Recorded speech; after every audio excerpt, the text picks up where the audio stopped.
1 Pedro capítulo 4. Eu gostaria de ler mais uma vez todo o trecho que nós lemos na semana passada, até mesmo porque é nesse trecho que nós estamos e vamos pregar nesses 4 domingos, domingo passado, hoje, mais os 2 seguintes. Então, para que esse texto fique bem gravado no seu coração, na sua mente, na sua vida, na minha vida, vamos ler novamente, são poucos versos. Acompanhe comigo o que diz a palavra de Deus. O fim de todas as coisas está próximo. Portanto, sejam criteriosos e sóbrios para poderem orar. Acima de tudo, porém, tenham muito amor uns para com os outros, porque o amor cobre a multidão de pecados. Sejam mutuamente hospitaleiros, sem murmuração. Sirvam uns aos outros, cada um conforme o dom que recebeu, como encarregados de administrar bem a multiforme graça de Deus. Se alguém fale de acordo com os oráculos de Deus. Se alguém serve, faça-o na força que Deus lhe dá, para que em todas as coisas Deus seja glorificado por meio de Jesus Cristo, a quem pertence a glória e o domínio para todo o sempre. Amém. Oremos. Santo Deus, aqui estamos diante do Senhor, ouvindo a Tua palavra. A Tua palavra está aberta, a Tua palavra foi lida, a Tua palavra foi cantada, a Tua palavra foi orada, e aqui estamos, Senhor, mais uma vez diante de Ti, pedindo a Tua ajuda, porque reconhecemos a nossa dependência, reconhecemos que precisamos da iluminação do Senhor, pelo Teu Santo Espírito, para que possamos compreender a Tua palavra, para que possamos compreender as Tuas verdades, e mais do que isso, para que possamos, por Tua graça, colocá-las em prática. Permita-me ser um instrumento nas Tuas mãos e nos abençoe nessa manhã. Guia-nos, transforma, salva, liberta, vivifica a Tua igreja, em nome de Jesus. Amém.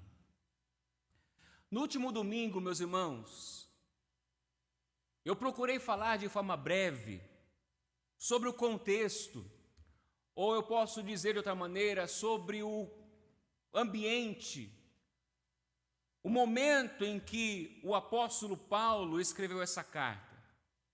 E nós vimos brevemente que foi um tempo de muito sofrimento, muita hostilidade, em que os cristãos que estavam dispersos, estavam espalhados em 5 cidades ou províncias da Ásia Menor, estavam enfrentando.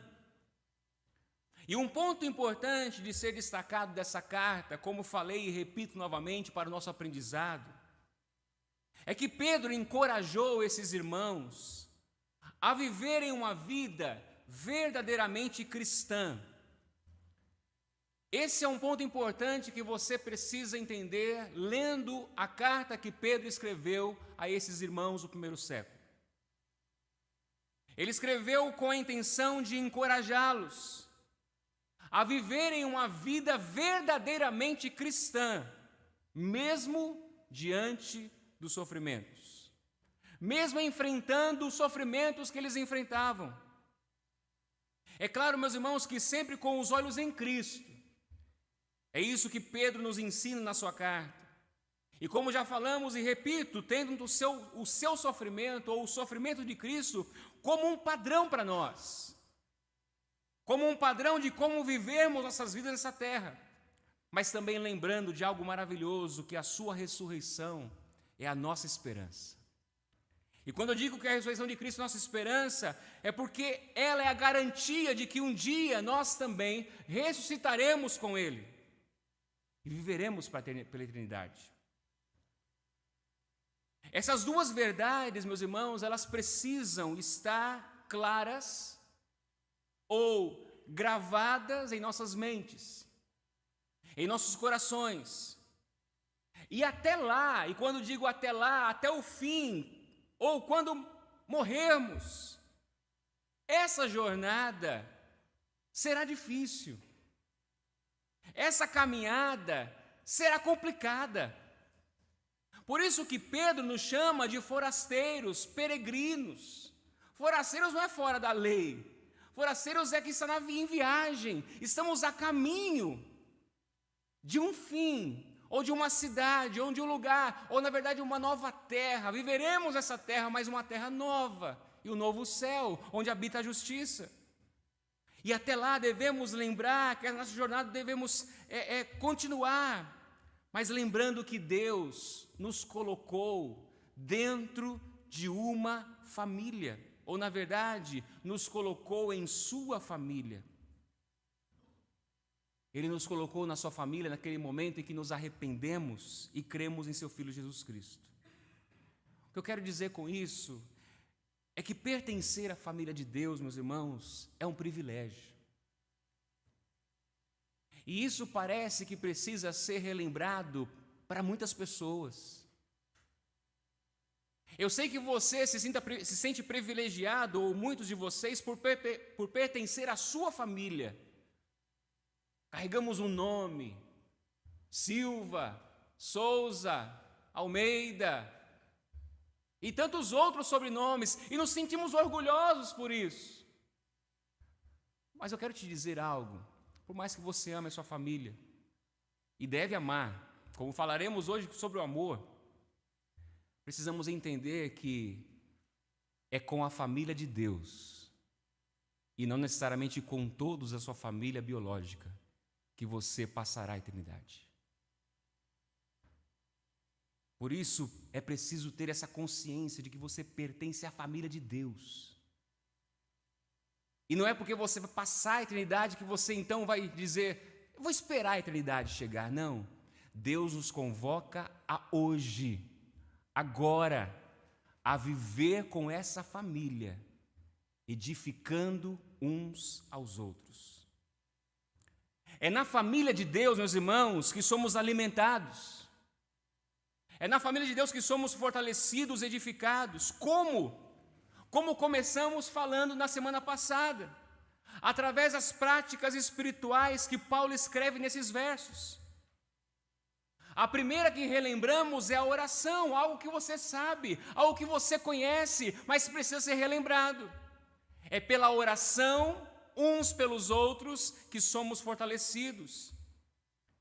E nós vimos como é necessário viver nessa prática com urgência.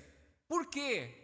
Porque no versículo 7 Pedro diz, o fim de todas as coisas está próximo. Hoje, meus irmãos, a palavra que precisamos relembrar é o amor. O amor. Essa é a palavra que precisa estar gravada no seu coração, na verdade, iluminada na sua mente. Então, o tema desse sermão é amando fervorosamente. Falamos sobre viver com urgência e oração. Hoje, o tema é amando fervorosamente.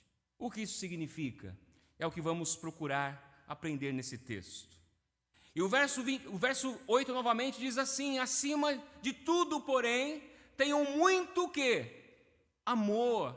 Amor por quem? Uns para com os outros. Porque o amor cobre a multidão de pecados.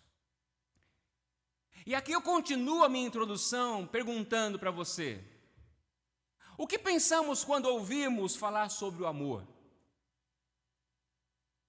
Ou quando ouvimos a palavra amor, o que entendemos? E parece que essa pergunta não faz sentido muitas vezes, ou é simples de responder, mas é uma pergunta importante porque nos ajuda a enxergar, meus irmãos, como nós entendemos o que é o amor.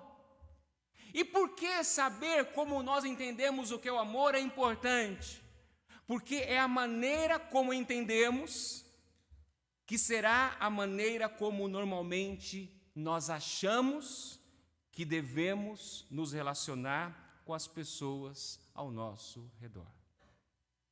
A maneira como você entende o amor, o que é o amor, naturalmente, sem se esforçar, sem pensar, é a maneira como você tem se relacionado com as pessoas. é a maneira como você tem se relacionado com o corpo de Cristo. O amor, para a grande parte das pessoas, é algo que simplesmente acontece. Pastor, o amor, ele precisa acontecer com você para que você saiba o que é ele. Ou seja, em outras palavras, é como se o amor fosse algo que nós temos pouco controle, ou na verdade nenhum controle. Por exemplo, você já ouviu falar, ou você até falou, olha, não é possível controlar o amor, porque quando ele vem de forma arrebatadora. Ou talvez você ouviu, ou até mesmo falou para alguém, olha, só quando você se apaixonar por alguém, você vai saber o que é o amor.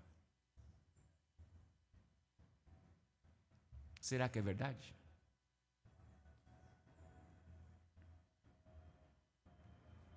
Pensamos assim, meus irmãos, por quê?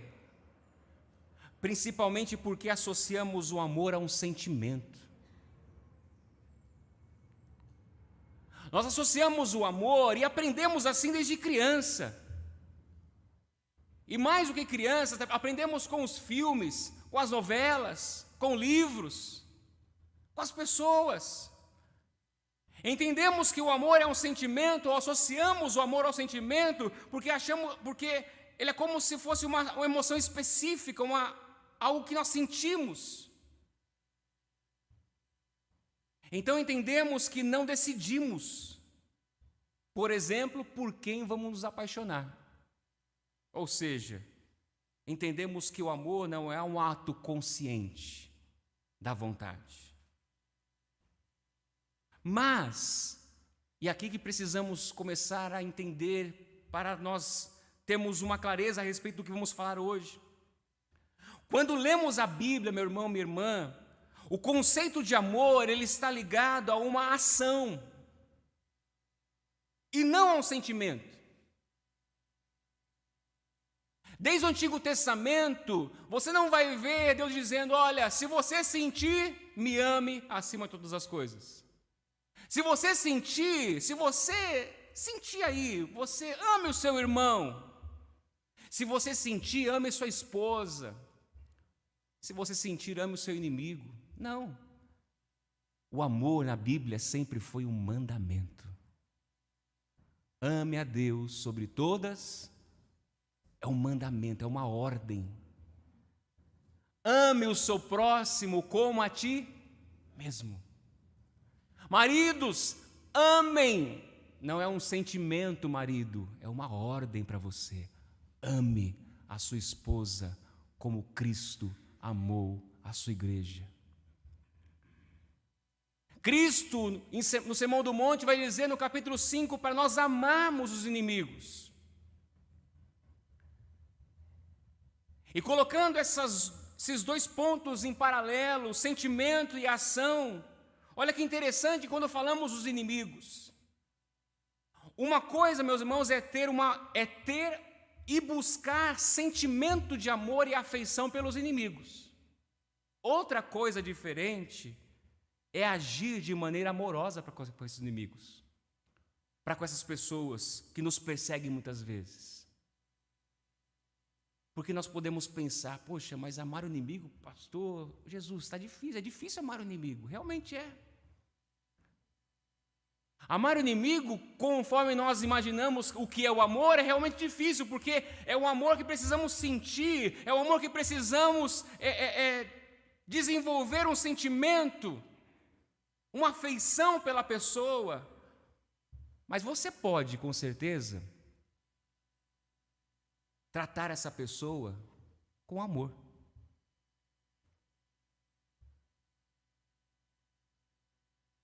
O amor que estamos familiarizados, meus irmãos, ou mais familiarizados, ou entendemos, e consequentemente nós praticamos, como disse há pouco, e vivemos ele. Infelizmente é o amor movido ou motivado por interesse próprio. É o amor motivado pela autossatisfação. É o amor motivado pela autoproteção. Nós amamos pensando, o que eu vou me beneficiar com isso? Eu amo pensando, será que isso vai me satisfazer? Será que esse relacionamento vai trazer satisfação e prazer para a minha vida? Eu amo pensando, será que eu me relacionar com essa pessoa, eu não vou me machucar? Percebe, meus amados, que nós nos relacionamos com as pessoas ou amamos motivados por interesse próprio, autossatisfação, autoproteção. Há duas palavras que nós temos ou conhecemos no nosso dia a dia, uma delas está na Bíblia, que é a palavra amor, filéu, ou seja, o amor que expressa a afeição compartilhada entre irmãos ou por amigos e irmãos. Daí vem a palavra da cidade Filadélfia, que significa cidade do amor fraternal, amor filéu, amor de amigo, amor de irmão. Mas há também uma palavra chamada eros, não está na Bíblia essa palavra, mas ela tem um significado ou é usada para se referir ao amor erótico ou sexual. Mas não é nenhuma dessas duas palavras que a Bíblia nos ensina a praticar. Quando fala sobre a ordem de amar ou o mandamento de amar. Há uma terceira palavra para amor que está bem presente no Novo Testamento, que é a ágape, onde a sua característica mais distintiva é justamente o contrário dos outros tipos de amor, ou palavras como filéu e eros. A sua característica marcante é uma ausência de interesse próprio. É o amor que Paulo descreve em 1 Coríntios 13. 1 Coríntios 13 destaca ou descreve justamente o amor que o cristão deve praticar com seus irmãos e com qualquer pessoa. O amor é paciente e bondoso. O amor não age em ciúmes, não se envaidece, não é orgulhoso, não se conduz de forma inconveniente, não busca os seus próprios interesses. O amor tudo sofre, tudo crê, tudo espera, tudo suporta. O amor jamais acaba.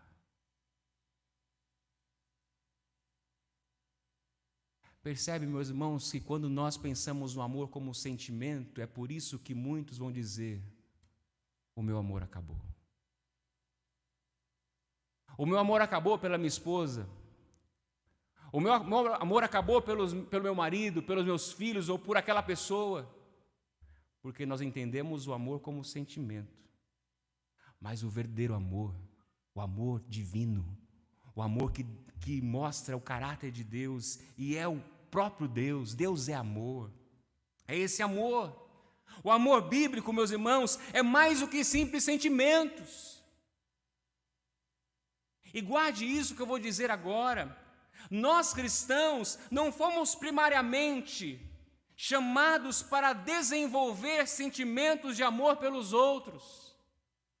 Eu vou repetir. Nós cristãos não fomos chamados para primariamente desenvolver sentimentos de amor uns pelos outros.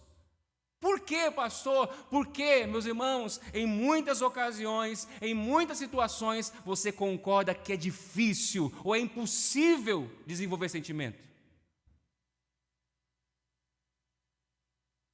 Mas nós podemos sim controlar como nós vamos reagir ou agir em relação às pessoas. Sentimento e ação. Então, o amor que precisamos exercitar e viver uns com os outros é um mandamento e não um sentimento. E é isso que eu quero que você grave e entenda nessa manhã também. Há um teólogo, pastor, estudioso do Novo Testamento chamado Edwin Bloom, que ele vai dizer algo importante a respeito disso. Ele diz assim: o amor pode ser ordenado, pois em sua essência, essencialmente, ele não é uma emoção, mas o amor é uma decisão de querer que leva à ação. É esse amor que Pedro encorajou os cristãos no seu tempo, nos seus dias, a viverem uns com os outros. Então, meus irmãos, enquanto lemos e tiramos lições desse verso, versículo 8, você e eu nessa manhã não podemos perder de vista o que acabei de dizer nessa introdução, de que o amor que devemos viver não está firmado nos sentimentos. O amor que devemos viver uns para com os outros é um amor firmado em ação, ou uma atitude. E antes de dividir esse sermão em 3 pontos apenas, breves pontos, eu creio ser importante, meus irmãos, lembrar mais uma vez sobre a urgência que falamos na semana passada. A urgência que devemos ter nessas práticas espirituais. Pois o contexto em que Pedro escreve essa carta, lembre-se, é um contexto do quê? De sofrimento, de perseguição, de hostilidade. Juntamente com essa urgência, então, essa carta, ou esse contexto, amplifica a necessidade de não apenas praticarmos a oração, como devemos praticar, mas amplifica também a necessidade que temos de viver o amor para a edificação dos nossos irmãos. E o primeiro ponto desse sermão, amando fervorosamente, é destacar no versículo 8 justamente o chamado ao amor. O chamado ao amor, ou seja, somos chamados a um amor. E Pedro vai dizer, acima de tudo, porém, tenham muito amor uns para com os outros. Note a expressão ou o termo que ele usa, muito amor. Ele não diz tenham amor, mas tenham muito amor uns para com os outros. E note também que no início do versículo 8, Pedro segue o mesmo princípio que lemos no versículo 7. Por quê? Porque quando Pedro escreve acima de tudo, no versículo 8, acima de tudo, porém, ele está apontando para vivermos o amor como uma prioridade. O amor deve ser algo primeiro, deve vir em primeiro lugar, não é algo secundário, não é que podemos deixar para depois. Quem deixa para depois é aquele que pensa, quando eu sentir mais forte aqui, aí eu vou praticar o amor. Quando eu sentir que realmente está queimando aqui, eu praticarei. Não, acima de tudo, uma prioridade, vocês precisam ter um amor, muito amor, uns para com os outros.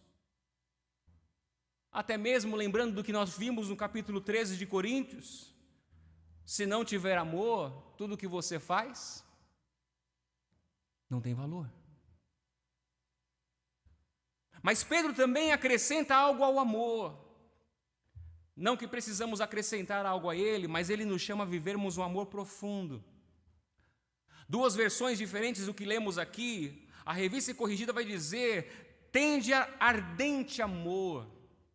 A Revista Atualizada vai dizer, tende amor intenso, uns para com os outros. É como, meus irmãos, se Pedro estivesse dizendo para eles, olha, eu sei que vocês se amam, porque na verdade, é isso que se espera de um cristão, que se amem, que amem uns aos outros, mas eu quero encorajar vocês, está dizendo Pedro, a praticar um amor intenso, um amor profundo, ou podemos dizer também, um amor fervoroso. E isso ele já havia falado para essa igreja, ou para esses irmãos, na verdade, no capítulo 1, verso 22. Para que eles se amassem ardentemente, fervorosamente, intensamente. E é interessante olhar na palavra original que ele usa no grego para intenso ou profundo, porque aponta para um amor constante. Esse amor fervoroso, esse amor intenso é algo que significa constante ou sacrificial. Um amor que vai além, como já falamos e reforçamos muito no início, um amor que vai além de sentimentos.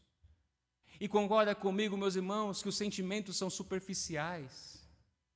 Muitos deles são superficiais, ou seja, que com o tempo ou por causa das circunstâncias, acaba. As perseguições faz com que muitos dizem, eu não tenho mais amor. As lutas, as doenças, as dúvidas. Por isso que Pedro vai dizer, tenham muito amor, um amor constante e sacrificial. Pedro nos encoraja, nos chama a vivermos o amor de maneira profunda e fervorosa. Por quê? Porque isso mostra que temos um compromisso contínuo com nossos irmãos. Isso nos lembra da dedicação que devemos ter, meus irmãos. Assim como falamos a oração intencional. Aliás, a oração sem amor, ela não tem valor algum. Então você percebe que a maneira como entendemos o amor será a maneira como vamos nos relacionar com nossos irmãos. A maneira como você e eu entendemos o amor é a maneira como nós obedeceremos ou não esse mandamento. Por isso que muitas vezes falamos ou ouvimos, por exemplo, eu não estou sentindo não. Eu não estou sentindo amar ou conviver com essa pessoa. Eu não estou sentindo ainda me relacionar com ela. É eu aqui, ela lá. E usamos, meus amados, esse argumento ou argumentos como esse, como uma expressão de como se fosse uma permissão para eu não amar. Como se Deus, Ele vai entender, Deus vai entender, Ele conhece o meu coração. Sim, Ele conhece que o seu coração é duro, corrupto. Por isso mesmo, não é um sentimento, é uma ordem. Somos chamados a viver esse amor intenso. Somos chamados a amar profundamente, meus irmãos. Por quê? Porque é assim que a nossa igreja local será edificada. É por meio desse amor que vamos criar laços de confiança e comunhão. Meu irmão, como você vai criar laços de comunhão e confiança com alguém que você não ama, não se relaciona? Não há como isso acontecer. Precisamos olhar para Cristo, por quê? Como Ele nos amou. Ele nos amou de maneira profunda, intensa, sacrificial. Não é isso que lemos no início do culto? João 13:34, Jesus disse aos seus discípulos, eu lhes dou um novo mandamento. Que mandamento novo é esse? Que vocês amem uns aos outros. Mas ele complementa, assim como eu os amei, olha só, assim como eu amei, que também vocês amem uns aos outros, como Jesus te amou. De forma intensa, profunda e sacrificial. E nesse primeiro ponto, eu quero mais uma vez, como fiz a semana passada, te desafiar. Esse desafio é para essa semana já. Assim como o desafio de orar por alguém, você orou por alguém essa semana? Você orou por famílias essa semana, irmãos em Cristo? Tirou 5 minutos do seu dia para orar? O desafio dessa semana para você nesse primeiro ponto, meu irmão, minha irmã, para mim, é que possamos procurar, sim, intencionalmente procurar uma maneira de demonstrar um amor sacrificial aos nossos irmãos. Pastor, como isso pode acontecer? Procure ajudar um irmão que você sabe ou descobriu que está em necessidade. Necessidades diversas. Pessoas que, de repente, idosos que moram sozinhos. Uma pessoa que está em necessidade de algo. Ou até mesmo você separar uma hora da sua semana e dizer, eu vou ouvir esse irmão, eu vou dar meus ouvidos para que ele fale dos seus questionamentos, das suas dúvidas. Esse é um amor, meus irmãos, que fomos chamados a viver. Então falamos sobre o primeiro ponto, o chamado ao amor, mas o segundo ponto que Pedro nos chama a fazer, ou mostra para nós, no versículo 8, é sobre o poder desse amor. Versículo 8 ele diz ainda, porque o amor cobre a multidão de pecados. Pedro nos mostra aqui o poder desse amor que somos chamados a viver. Mas a pergunta que precisamos responder e que nos ajuda a entender o que Pedro está dizendo é o que ele quis dizer sobre cobrir pecados. Eu acredito que, em primeiro lugar, é importante destacar o que ele não diz. Ou seja, essa expressão, meus irmãos, não se refere à expiação pelos pecados. Não é isso que Pedro está dizendo. Ou seja, o amor que somos chamados a viver nunca irá substituir a expiação de Cristo por pecadores. Quando Pedro nos diz que esse amor, porque o amor cobre a multidão de pecados, ele está dizendo que o nosso amor pelas pessoas salvará elas. Não.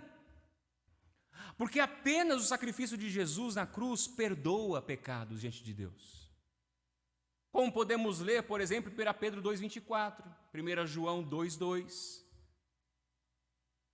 Então, para entendermos de forma breve essas palavras de Pedro, meus irmãos, é preciso lembrar que nesse pequeno trecho da carta, Pedro está mostrando a esses irmãos como deveriam viver em comunidade.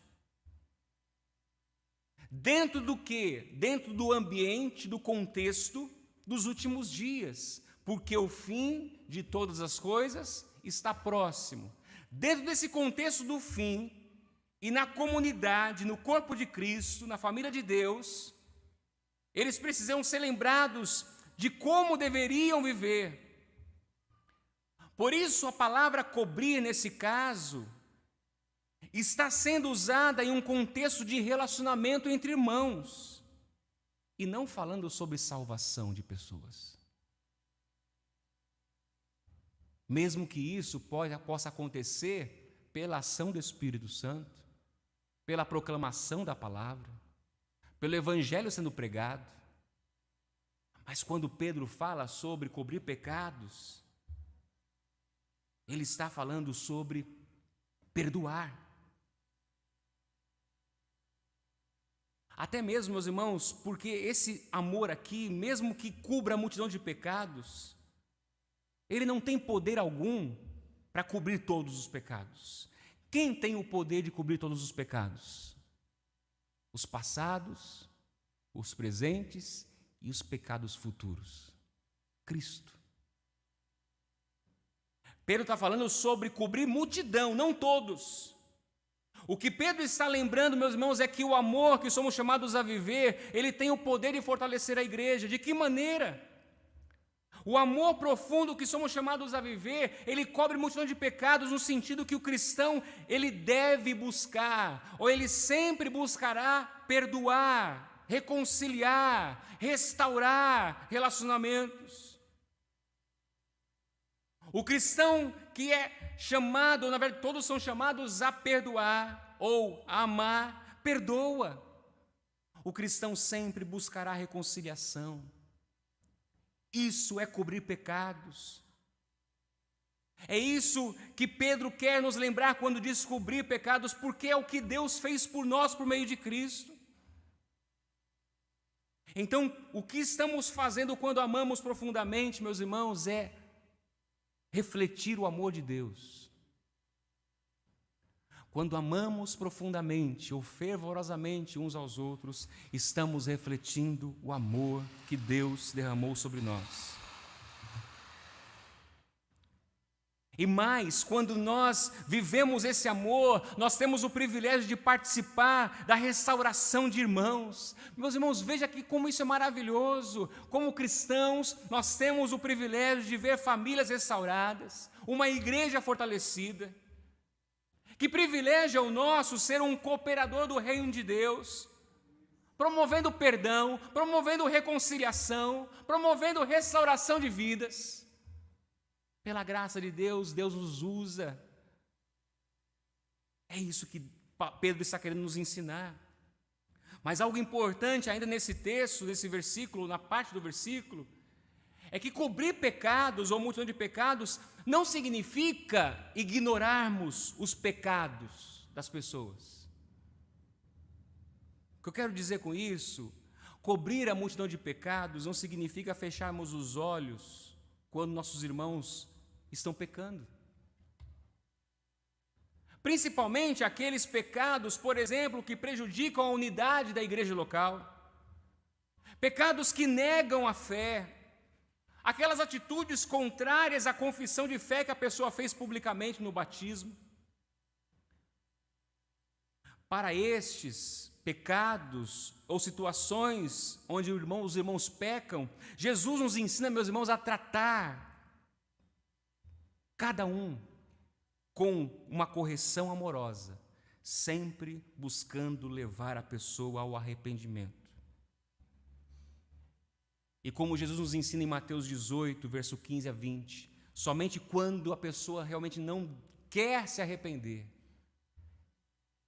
e através disso ela demonstra quem ela é, ou atitude que demonstra o contrário do que ela professa, Jesus diz para nós tratarmos essa pessoa como um publicano, um gentio, alguém que não tem a Cristo. Mas quando nós escolhemos perdoar e buscar a reconciliação, meus irmãos, como já disse, nós estamos refletindo o amor de Deus. Olha o que o Salmo 32 nos diz: bem-aventurado aquele cuja transgressão é perdoada, cujo pecado é coberto. Feliz é aquele cuja transgressão é perdoada, cujo pecado é coberto. Como é bom, meus irmãos, nós vermos irmãos sendo restaurados em sua vida. Como é bom nós vermos irmãos, irmãs, famílias sendo restaurados, fortalecidos, arrependidos.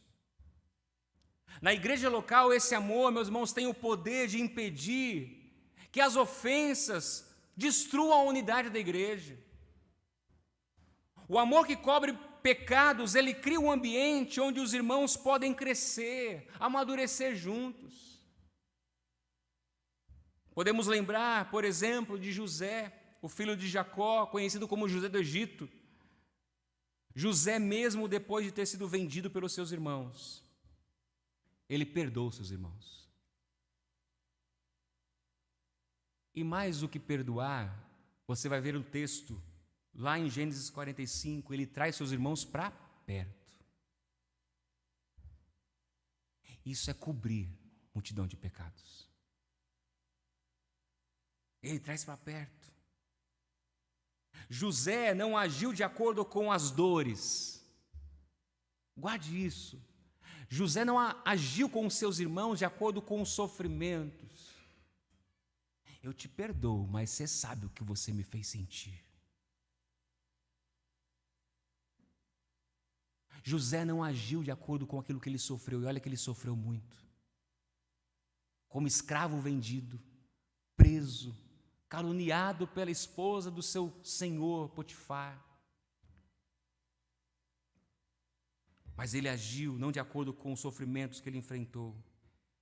José agiu de acordo com o amor de Deus, com a vontade de Deus. E sobre o poder do amor, meus irmãos, eu quero te encorajar, desafiar você nessa semana. Mais um desafio para você. Te encorajar a lembrar de alguém. Te encorajar a lembrar de um irmão, por exemplo, onde exista uma tensão entre vocês. Pastor, não, eu sou crente, não há uma tensão nenhuma com ninguém. Eu te encorajo, na verdade a Bíblia nos ensina, nos desafia e nos encoraja nessa semana, a cada dia sempre, mas essa semana busque lembrar de alguém, um irmão, onde você tem alguma mágoa, alguma tensão, onde o primeiro passo é você fazer o que falamos semana passada, orar por ela. Primeiro você ora e, se possível, buscar uma conversa de reconciliação. E eu tenho certeza que você vai descobrir o poder do amor. Como o amor transforma. Não o amor que eu sinto, que sentimos, mas o amor de Deus. Esse amor transforma. E esse amor deve ser praticado por nós, porque nós recebemos esse amor. E fomos chamados a viver esse amor. Em terceiro lugar, meus irmãos, o testemunho do amor. Vimos o chamado ao amor, o poder do amor, mas também precisamos destacar desse verso o nosso testemunho. O testemunho que devemos dar, o testemunho do amor. Mais uma vez a leitura, acima de tudo, porém, tenham muito amor uns para com os outros. Por quê? Porque o amor cobre a multidão de pecados. Meus irmãos, como vamos falar no último domingo, se Deus quiser, no versículo 11, quando cada um de nós, de maneira intencional, buscamos a edificação uns dos outros, em amor, pelo amor, Deus é glorificado. E Deus não é glorificado apenas na igreja local, mas Ele é glorificado diante do mundo que nos observa. Você já parou a pensar que o mundo te observa? Quando eu falo mundo, as pessoas não cristãs, não cristãos, os cristãos te observam, mas o mundo te observa, seus parentes, amigos, familiares. E a pergunta que eu faço a mim e a você, que testemunho temos mostrado para essas pessoas?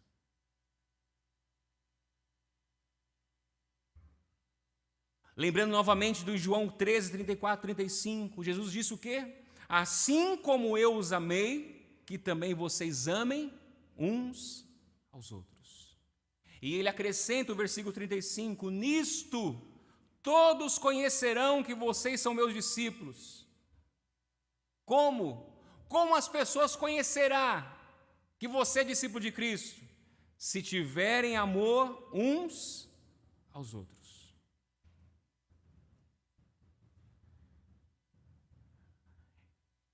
Deixa eu te fazer uma pergunta, o que mais um lugar de intensas trevas ou escuridão mais precisa? Pense numa caverna, pense num lugar totalmente escuro. O que mais esse lugar precisa?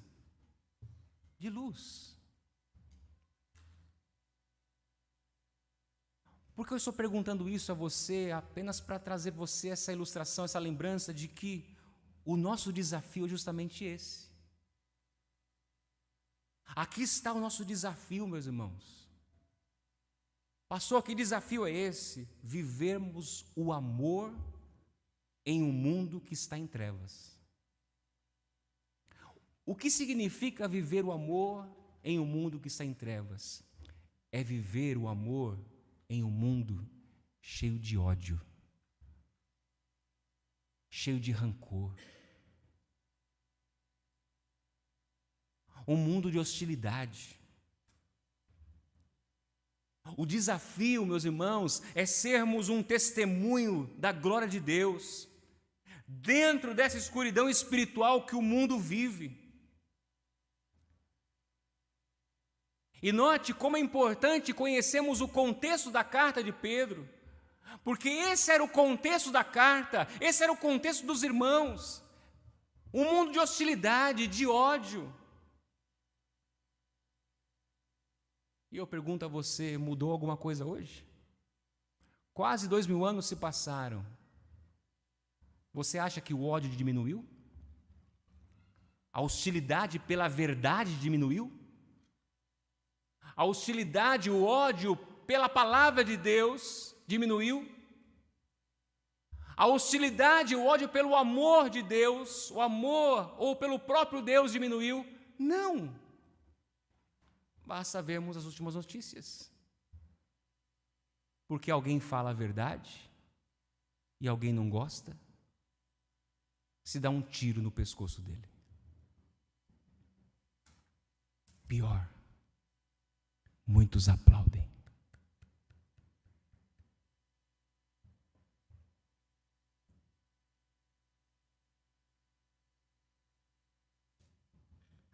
Meus irmãos, em um ambiente de perseguição e sofrimento, viver fervorosamente o amor é fundamental. Porque pense no tempo de Pedro, era fundamental que eles estivessem unidos. E é o amor que manteria ou fortaleceria essa unidade. É esse amor fervoroso que uniria eles e ajudaria uns aos outros a suportar as dificuldades. Porque note, meus irmãos, naquele tempo, talvez muito diferente do nosso momento hoje no Ocidente, talvez no Oriente não, mas no Ocidente, Brasil, América do Sul, Norte, Central, o nosso momento é diferente daquele, porque as pessoas daquela época, quando você se tornava um cristão, a sua família te rejeitava. E não era uma rejeição assim, não gosto de você. Você não pertence mais a essa família. Quantos cristãos naquele tempo foram expulsos das suas casas? Odiados pelos seus parentes. E aonde eles encontraram abrigo, meus irmãos? Na família de Deus. Eles encontraram abrigo na família eterna.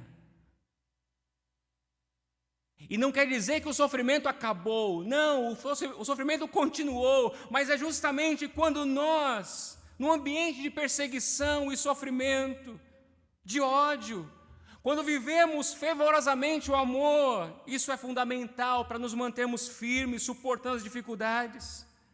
Meus irmãos, é nesse momento que o mundo ao nosso redor, é nesse momento que as pessoas que estão ao nosso redor precisam ver como somos, quem somos. E em alguns aspectos nós somos como eles. Por quê? Porque sofremos, nós perdemos, nós temos doenças, perdemos filhos, perdemos parentes, nós sofremos as situações da economia do mundo, do Brasil. As pessoas precisam ver que somos como eles, mas eles precisam ver também que as nossas ações são diferentes do que tudo que eles já viram na vida. Por quê? Porque vivemos o amor de Deus. Quando a igreja ama fervorosamente, meu irmão, minha irmã, ela é como um farol do Evangelho. Um farol que mostra e que atrai aqueles que estão na escuridão. Quando edificamos uns aos outros, meus irmãos, estamos dando um testemunho a todos que estão ao nosso redor.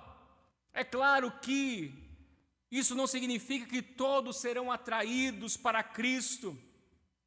Mas a promessa de Jesus é que todos os que nos conhecem, eles saberão que somos discípulos de Cristo, se tivermos o amor uns para com os outros. Mas veja que o objetivo de vivermos o amor não somos nós. O objetivo de eu viver o amor de Deus não sou eu mesmo. Não somos o propósito final de vivermos o amor, o propósito final, ou seja, os olhares, as vidas, o propósito final é o próprio Deus.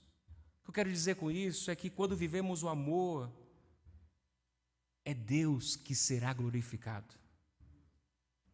Como Pedro escreve no versículo 11, por meio de Cristo. Por quê? Porque por meio de Cristo que recebemos o amor de Deus, derramado em nossos corações pelo Espírito Santo. Meus irmãos, quando vivemos o amor, estamos apenas mostrando a quem pertencemos.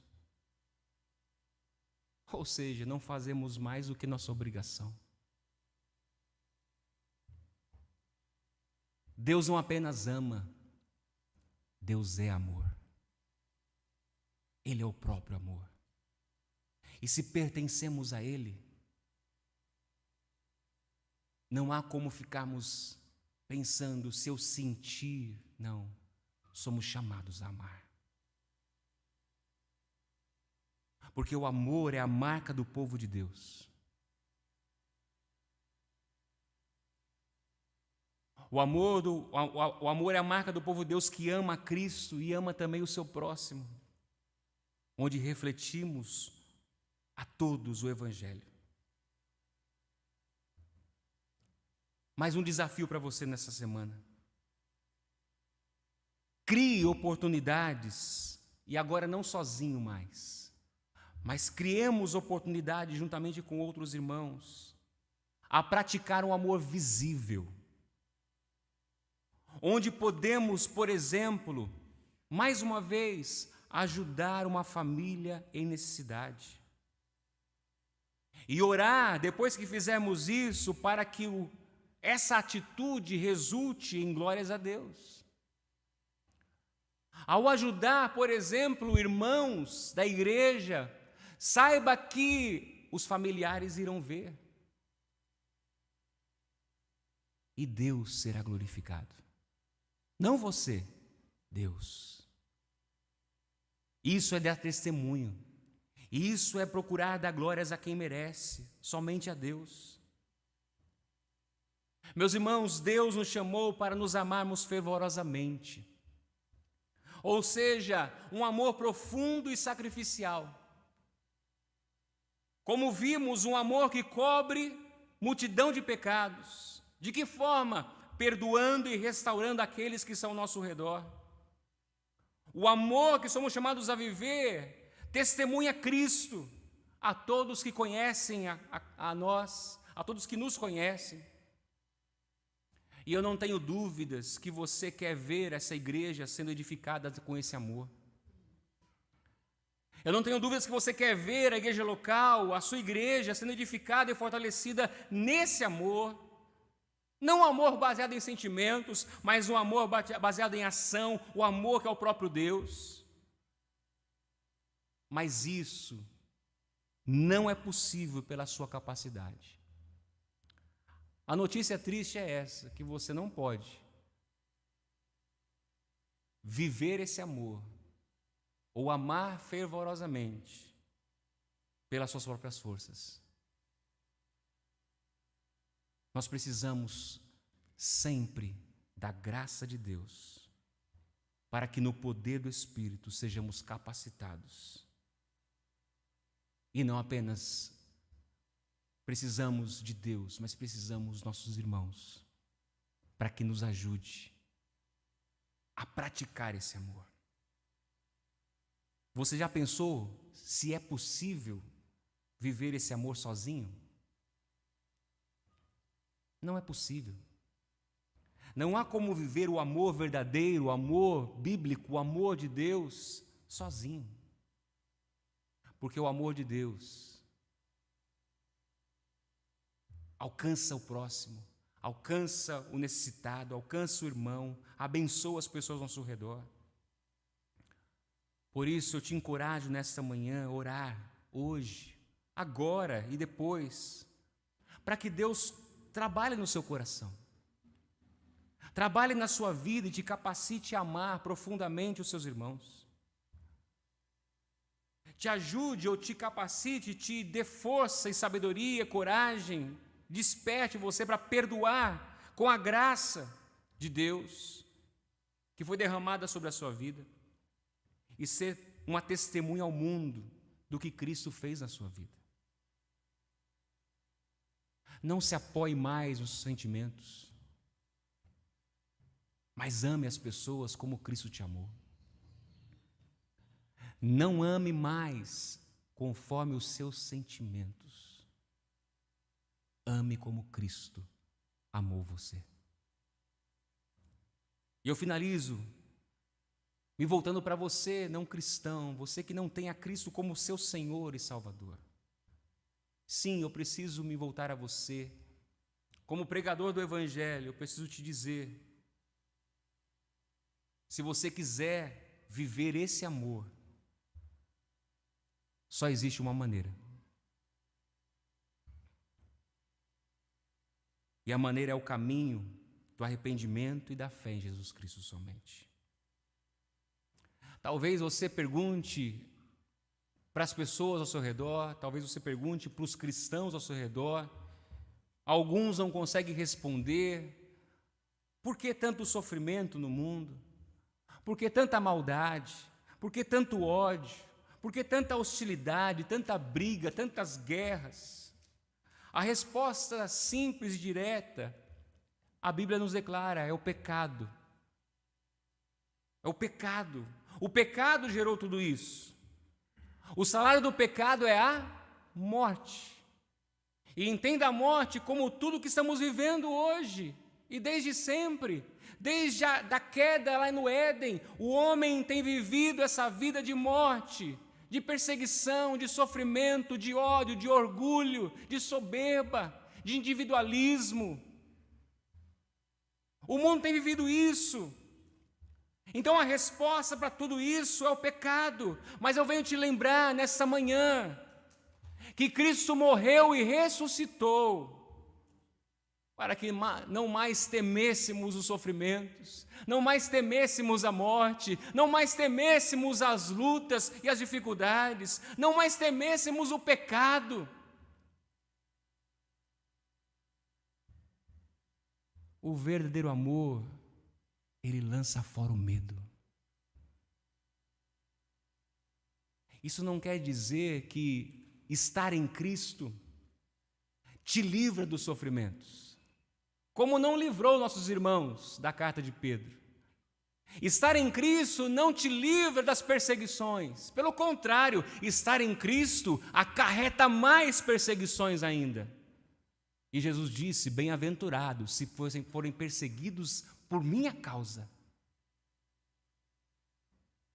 Estar em Cristo não significa que você não vai perder parentes. Vão morrer, vão embora. Mas estar em Cristo significa que você tem a única segurança, a esperança viva, e que você pode desfrutar desde já de uma paz em meio a guerras, sofrimentos e perdas. E uma das maneiras que você encontrará e verá que é maravilhoso é estar no corpo de Cristo, alimentado pela palavra, amando uns aos outros, fortalecendo uns aos outros. Por isso, nessa manhã, volte-se para Cristo. Volte-se para o Senhor. Não deixe para depois. Não se deixe levar pelos seus sentimentos agora. Mas pela graça de Deus, que os seus olhos sejam abertos e que o seu coração seja quebrantado e que você se volte agora humilde diante do Senhor e diga: eu não sei, Senhor, não estou sentindo, mas a Tua palavra, se ela é a verdade, eu creio que ela é a verdade, eu me arrependo, eu me coloco diante de Ti nessa manhã.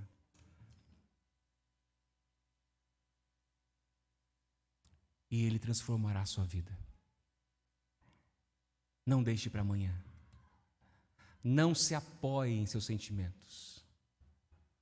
Se apoie na verdade. Se apoie no amor de Deus. Se apoie em Cristo. Que Deus nos abençoe. Que Deus nos ajude a viver esse amor. Amém?